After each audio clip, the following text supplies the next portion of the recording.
आता बघूयात मुंबईसह आसपास उपनगरांमध्ये नेमक्या काय घडामोडी घडतायत। मुंबई पालिकेची महासभा काल रात्री 12:30 पर्यंत लांबली। महासभेमध्ये अर्थसंकल्पावरील चर्चा लांबल्या।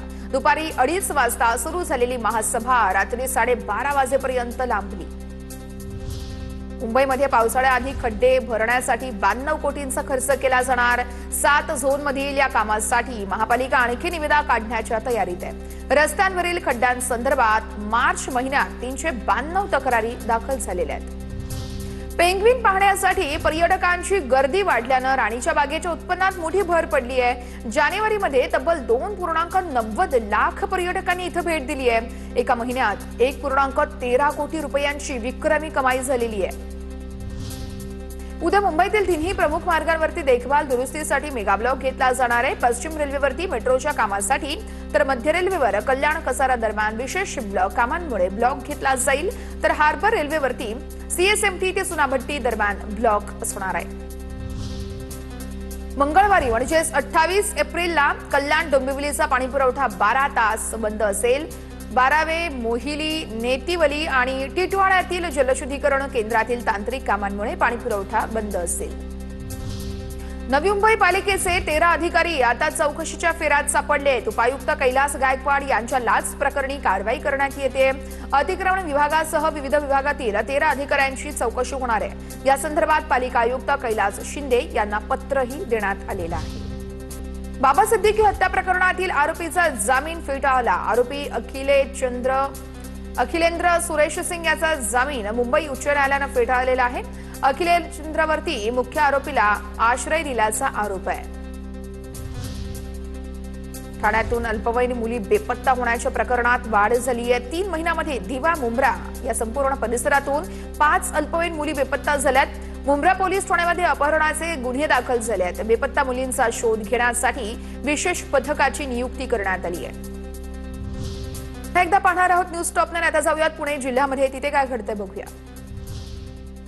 पुणे महापालिकेमध्ये समाविष्ट 23 गावातील बांधकाम परवान्यांचा प्रस्ताव हा पीएमआरडीएनं पालिकेकडे हस्तांतरित करावेत। पुणे महापालिकेच्या पीएमआरडीए प्रशासनाला या सूचना आहेत। पुणे शहरामध्ये अघोषित पाणी सुरूच आहे। दुरुस्तीची कामं लांबली आहेत, त्यामुळे पाणी पुरवठा विस्कळीत झालाय। नागरिकांनी पुणे महापालिकेच्या कारभाराविरोधात संताप व्यक्त केलेला आहे। पुण्यामध्ये खेड शिवापूर डोणजे पर्यंत मेट्रोचा विस्तार झालाय। महापालिकेच्या मुख्य सभेत नगरसेवकांचे प्रस्ताव मंजूर झालेले आहेत। यामध्ये कात्रज ते शिवापूर टोलनाका, खडकवासला ते डोणे, तसंच वाघोली ते लोणीकंद आणि कात्रज ते उंडरी या मेट्रोच्या विस्तारीकरणामध्ये मंजुरी मिळालेली आहे।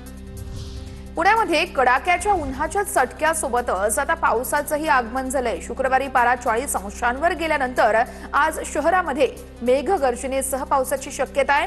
पुण्याला पावसाचा येलो अलर्ट जारी करण्यात आलेला आहे। पुण्यातील सायबर चोरट्याकडून 48 लाखांची फसवणूक झाली आहे। चोरट्यांनी व्हॉट्सअप वरती लिंक पाठवून बँक यावेळेस भीती दाखल गंडा घातल्याची माहिती आहे। वानवडी विश्रामबाग पोलीस ठाण्यामध्ये 3 स्वतंत्र गुन्हे दाखल करण्यात आलेले आहेत। पुण्याहून गोरखपूर पर्यंत 124 उन्हाळी विशेष गाड्यांची व्यवस्था आहे। प्रवाशांच्या वाढत्या गर्दीमुळे पुणे ते गोरखपूर दैनिक उन्हाळी विशेष गाड्या सोडण्यात येत आहेत। पुणे स्थानकावरती 15 मे ते 15 जुलै पर्यंत रोज सकाळी या गाड्या सुटणार आहेत। पुण्यात चाकणमधील किमत ज्वेलर्सवरती चोरट्यांचा डल्ला। लाखो रुपयांचा इवज लंपास चोरट्यांनी कटरच्या सहाय्यानं ग्रिल तोडून दुकानात प्रवेश करत दरोडा टाकला। संपूर्ण घटना सीसीटीव्ही कॅमेऱ्यात कैद झाली आहे। तब्बल 6 वर्षांपासून दरोडा प्रकरणात फरार असलेल्या आरोपीला अखेर अटक। स्थानिक गुन्हे अन्वेषण शाखा आणि राजगड पोलिसांनी सापळा रचून कारवाई केलेली आहे। अविनाश धनाजी शिंदे असं अटक केलेल्या या आरोपीचं नाव आहे। आता राज्याच्या कानाकोपऱ्यातल्या बातम्यांचा जिल्ह्यांच्या बातम्यांमधून आढावा घेऊयात। मुख्यमंत्री देवेंद्र फडणवीस आज त्र्यंबकेश्वर दौऱ्यावर। मुख्यमंत्र्यांच्या हस्ते गोदा ते नर्मदा पुण्यश्लोक अहिल्यादेवी होळकर जलयात्रेचा शुभारंभ होणार। यावेळेस गिरीश महाजन, छगन भुजबळ देखील उपस्थित असतील। नांदेड जिल्हा मध्यवर्ती बँक कुणी वाचवली यावरून श्रेयवादाची लढाई। बँक अस्तित्वात आहे तोपर्यंत विलासराव देशमुख यांचे उपकार विसरू नयेत। प्रतापराव चिखलीकर यांची प्रतिक्रिया। बँक वाचवण्यासाठी विलासराव देशमुख आणि अशोक चव्हाण यांचा सारखाच वाटा। भास्करराव पाटील खदगावकर यांचं चिखलीकरांना प्रत्युत्तर। नागपूरमध्ये काही भागात अजूनही घरगुती गॅससाठी एजन्सी बाहेर लांबच लांब रांग लागली आहे। एक सिलेंडर असलेल्या ग्राहकांना मनस्ताप होतोय। मागणीच्या तुलनेमध्ये गॅस एजन्सीला कंपनीकडून पुरवठा होत नाहीये, त्यामुळे लोकांची गर्दी वाढली आहे।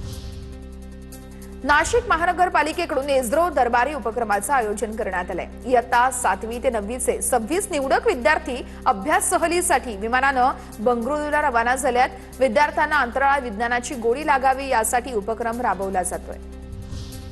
अमरावतीत मुलीवर मुलांची वाईट नजर नको म्हणून पालकांनी अजबच प्रताप केलेला आहे। आपल्या 16 वर्षीय मुलीचं टक्कल करून त्यांनी तिला घरात बसवलं। मुलीच्या तक्रारीवरून वरुड पोलिसात आई वडिलांवरती गुन्हा दाखल झालाय। आई वडिलांनी केस कापून छळ केल्याची पीडितेची तक्रार आहे। नागपूरमध्ये अल्पवयीन विद्यार्थिनीला मारहाण करण्यात आली। नागपूरच्या दयानंद आर्या शाळेतील प्रकार आहे। शिक्षिकेविरुद्ध जरीपटका पोलीस ठाण्यात गुन्हा दाखल झालाय। शाळेकडून शिक्षिकेला कारणे दाखवा नोटीस पाठवण्यात आली आहे। नोटीसीनंतर शिक्षिकेच्या पतीकडून मुख्याध्यापकांना धमकी देण्यात आली आहे।